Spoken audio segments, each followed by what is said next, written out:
But the quantity certainly hasn't been there. Half minute to go in the second. Pastrnak pivots and scores! It's 3-2!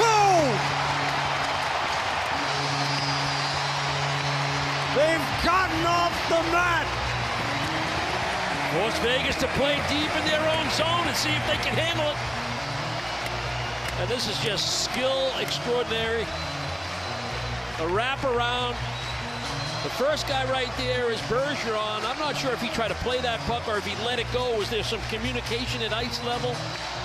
But focus on Pastrnak. He's able to handle that wraparound on his backhand, spin with possession, get into a shooting area with that puck right off his right hip. Now he's at the dot and he just rips it past Thompson with Bergeron going to the net.